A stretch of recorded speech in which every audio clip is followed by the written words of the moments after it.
Bom dia, turma, tudo bem com vocês? Bom, galerinha, como eu tinha prometido aí nas aulas passadas, finalmente uma aula só para gráficos do movimento uniforme e do movimento uniformemente variado. Então, galerinha, vamos fechar isso aqui, ajeita aí na cadeira, prepara o material de estudo e vamos começar. Pois bem, galera, gráficos do movimento uniforme. Antes de falar do gráfico das equações propriamente dita, vamos começar com uma leve introdução. Como vocês podem ver aqui na figura, nós temos um triângulo retângulo, onde temos o lado maior, que é a hipotenusa, e os dois lados, né, que formam um ângulo de 90 graus, que são chamados de catetos. Né? Aí aqui no vértice A eu tenho um ângulo θ, e o lado oposto a esse ângulo nós chamamos de cateto oposto, e o lado colado no ângulo nós chamamos de cateto adjacente. Seno de θ, cosseno de θ e tangente de θ, nós calculamos através dessas formulinhas. Por que eu preciso disso, Igor? Porque a gente vai ver agora. Galerinha, função de primeiro grau. Galera, toda função de primeiro grau tem essa cara. Y em função de x é igual a ax mais b.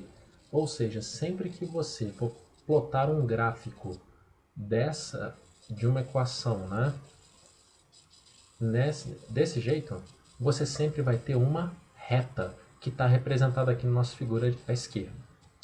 Pois bem, eu vou marcar dois pontos quaisquer nessa reta. E vou marcar no eixo x e y as coordenadas, né, correspondentes. Galera, agora eu vou prolongar o ponto y, né, do x1, né, aqui na horizontal, até tocar a pontilhada vertical no ponto x2. E aí, olha que figura é essa que vai formar abaixo do gráfico. Vai formar um triângulo retângulo. Sendo assim, olha só, comparando com o slide anterior, o nosso ângulo desse triângulo é equivalente a tangente. Então, pessoal, se a gente quer calcular o coeficiente angular da reta, né, a inclinação dessa reta, basta calcular a tangente, cateto oposto sobre cateto adjacente, ΔY por ΔX. E o que é o coeficiente linear da reta? Nada mais é que é onde o gráfico toca o eixo Y. Ok, gente? E agora, vamos lá, com base nessa introdução toda, vamos analisar cada fórmula e cada gráfico do movimento uniforme. Pois bem, primeiramente, gráfico do espaço pelo tempo.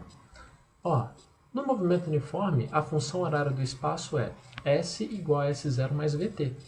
Olha só, comparando com a expressão geral de uma equação de primeiro grau, olha só, Y é igual a...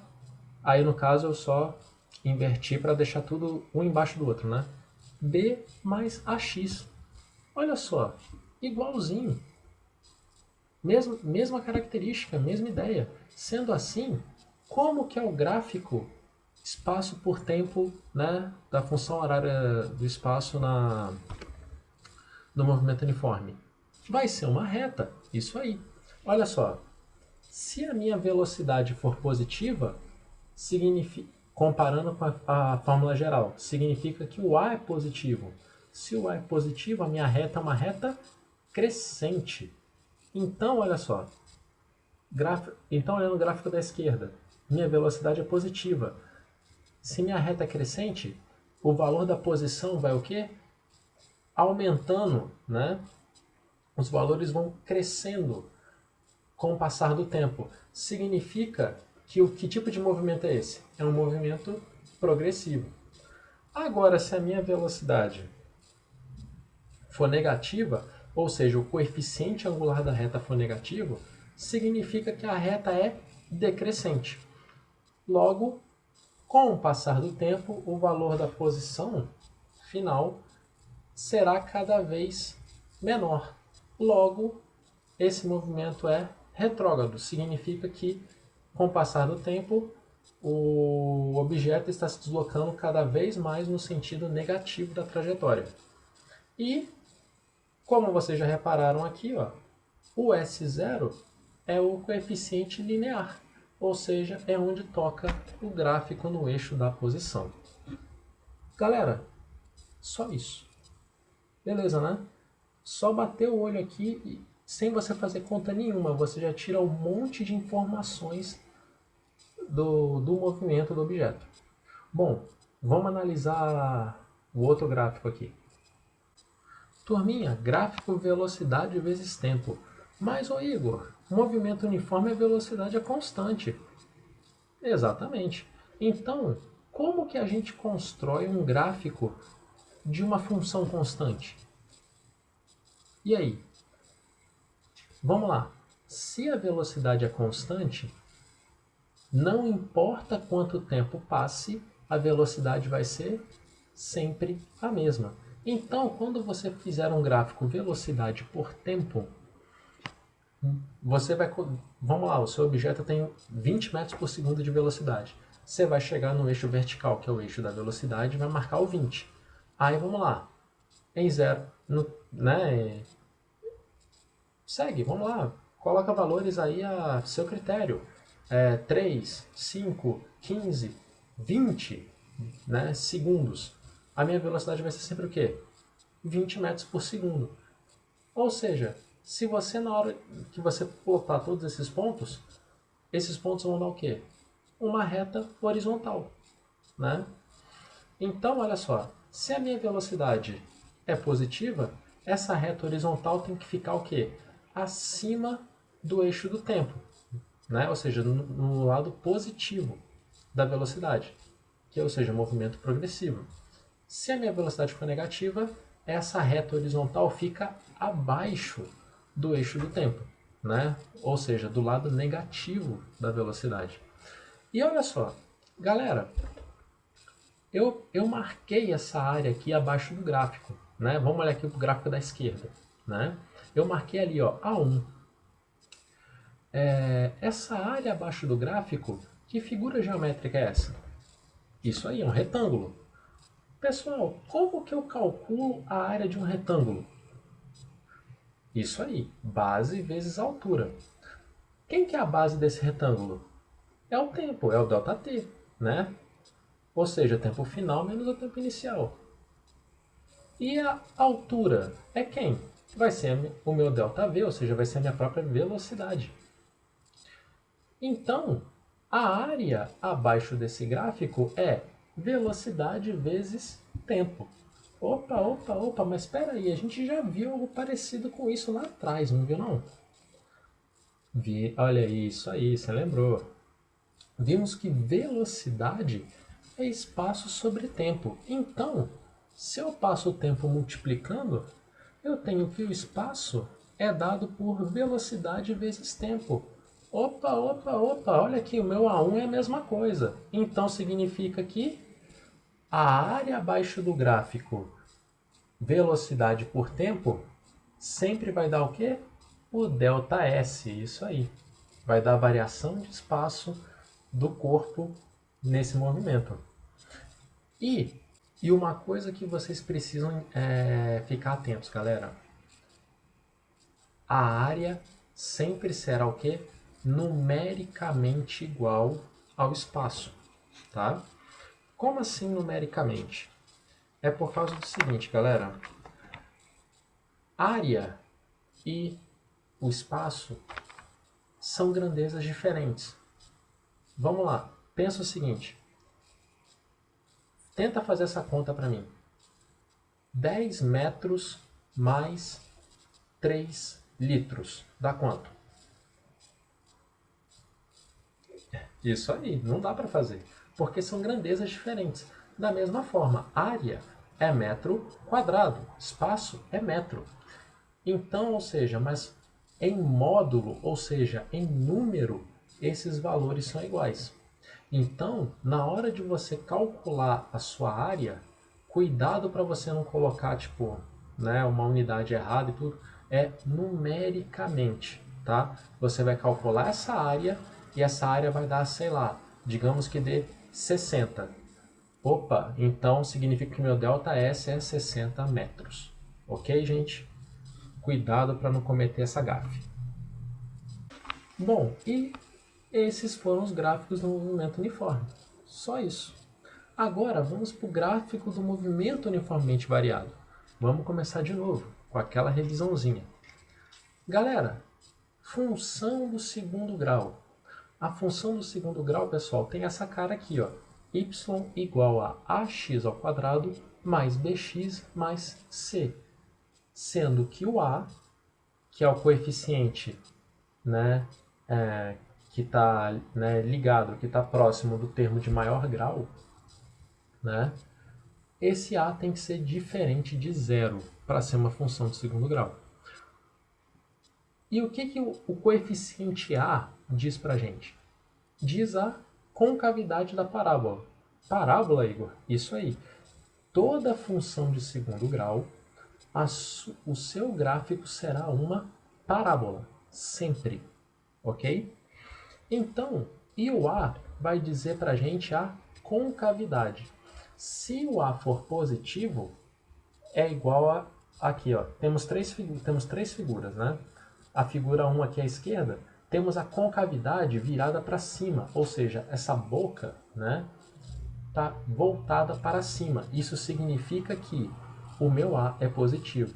Se meu A for negativo, a concavidade é para baixo. Mas Igor, e se A for zero? Olha só, se A for zero, olha a expressão geral, ax² mais bx mais c. Se A for zero, 0 vezes x² é zero. Logo, esse termo desaparece e vai sobrar o quê? Bx mais c. Bx mais c é uma função de que grau? Grau 1, primeiro grau. A gente acabou de dar uma revisãozinha de primeiro grau, não viu? Todo gráfico de uma função de primeiro grau é uma reta. Isso aí, ó. É o que nós temos aqui no terceiro caso. Beleza? Ou seja, então vamos lá. Vamos analisar os coeficientes de novo. O primeiro deles é o A. O A diz a concavidade. E agora vamos seguir aqui. Agora vamos ver o coeficiente C, que é o termo independente. O que é o coeficiente C? É onde esse gráfico vai tocar o eixo Y. Ó, se o nosso C for positivo, significa que essa parábola vai cortar o eixo Y no lado positivo, né? Acima do eixo X. Se o C for negativo, vai cortar o Y abaixo do eixo X.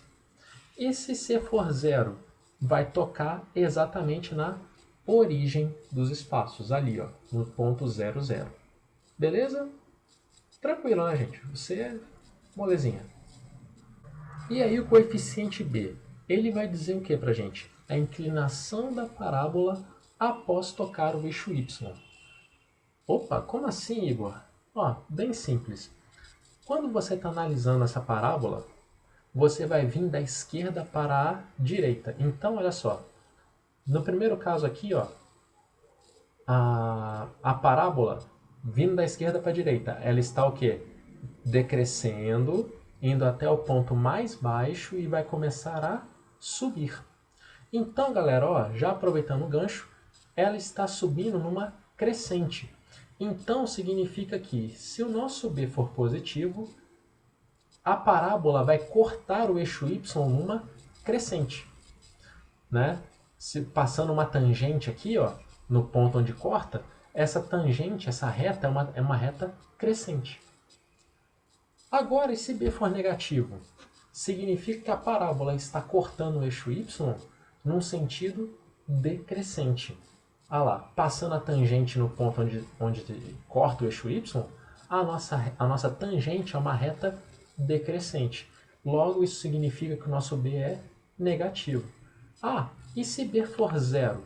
Significa que onde a parábola toca o eixo Y é o vértice, é o ponto da volta. Logo, ao você traçar a sua tangente, será o que? Paralela ao eixo X. Ok, gente? Os coeficientes A, B e C significam isso. E, pô, Igor, para que, né? Para que eu preciso saber disso? Para saber interpretar os gráficos das equações que a gente vai ver agora. Ó, se prepara, vem comigo. Vamos lá, gráfico do espaço pelo tempo. Pessoal, a função horária do espaço no movimento uniformemente variado é dado por aquela expressão, né? S igual a S0 mais V0t mais AT ao quadrado sobre 2. Olha o que eu vou fazer aqui. Eu vou comparar essa equação com a equação geral do segundo grau, né? Olha só, comparando aqui, olha só. O a minha aceleração é o coeficiente A, o V0 é o coeficiente B e o S0 é o C. Então, olha só, essa equação horária é que tipo de equação? Então, uma equação do segundo grau. Então, se você for fazer um gráfico, sempre tem que ser uma parábola. Isso aí. E como que vai ser essa parábola? Desse jeito aqui, ó. Se a sua aceleração for positiva, vai ser o gráfico 2 aqui, ó. Lembra? Ó, coeficiente A da função geral diz a concavidade. Se for positivo, a boca é para cima. Então, temos aqui, ó. E aí temos o que, ó? Vamos lá, concavidade para cima, né? E aí, olha só. Olhando, temos passando aqui, nós temos valores o quê? Hein, gente? Prestando atenção? Ó, você tem valores, né? Ou seja, você começou em S0, certo? E aí, você começou a ir no sentido negativo da trajetória. Só que a sua aceleração é positiva. Então, você está indo com velocidade negativa e essa velocidade está o quê? Cada vez diminuindo, né? Ou seja, você tinha, por exemplo, você começou com, vamos lá, analisando velocidade, né? Você começou com menos 20, aí depois menos 10, menos 15, né? E assim vai até chegar a zero, ou seja, e analisando a posição, você começou nesse zero e você começou a, né, descer ainda valores cada vez menores. Então, aí o que vai acontecer? Você vai parar e vai voltar. Aí a sua velocidade vai começar a crescer positivamente, né? E você vai começar a se deslocar no sentido positivo da trajetória, tá? E aí, ó, os pontos onde estão marcados aqui, meu T1 e T2, né? É exatamente o que significa esses pontos? Que nesse ponto o seu objeto passou pela origem dos espaços. Analisando aqui, na primeira parte aqui que está na parte decrescente da parábola, passou no sentido negativo. E no T2 ele passou novamente, mas agora se deslocando no sentido positivo da trajetória. Show de bola. E do outro lado é a mesma análise, só que com minha aceleração negativa. Então, olha só, você começa em S0, a sua velocidade é positiva, só que ela vai diminuindo com o passar do tempo. Afinal, sua aceleração é negativa. É como se você estivesse num carro e aí visse o semáforo ficar vermelho. Aí você pisa no freio. Aí o quê? Mesmo você se deslocando no sentido positivo, a sua velocidade vai reduzindo com o passar do tempo. Até chegar a zero, né? Até você parar. Mas aí no caso, continuando, né? Significa o quê? Que você foi até um ponto e voltou. Agora está se deslocando no sentido negativo da trajetória. Tranquilo, gente? Só isso. Eu sei, é bastante coisa, mas vocês fazendo exercícios e tudo, nossa, fica muito fácil, tá? Então, galerinha, outro gráfico que nós teremos é a velocidade pelo tempo. Temos que a velocidade V igual a V0 mais AT. Opa, isso aí tem cara de função de primeiro grau. Perfeito. V igual a V0 mais AT, onde a minha aceleração é o coeficiente angular. Então, se a minha aceleração for positiva, eu tenho uma reta crescente. Se a minha aceleração for negativa, eu tenho uma reta decrescente. Tá? E aí, olha só, para questão de curiosidade, na reta decrescente, olha só, essa velocidade passa pelo eixo do tempo, né? Aí eu marquei esse tempo sendo TP, um instante de parada. Opa, isso significa o que então? Que neste ponto, ou seja, nesse tempo, a velocidade é zero. Um exemplo disso, né? Lançamento para cima. Você pega um objeto, lança ele para cima, ele sai da sua mão com uma velocidade altíssima, mas a aceleração é negativa, né? Afinal, o objeto está subindo, mas a gravidade é para baixo, né? Então, ou seja, com o passar do tempo, a sua velocidade vai indo a valores cada vez menores, ou seja, a sua reta decrescente, até chegar no ponto de altura máxima, onde a velocidade é zero. Aí o que acontece? Ela começa a descer com valores, né, cada vez maiores, mas aí valores no sentido, né, negativo.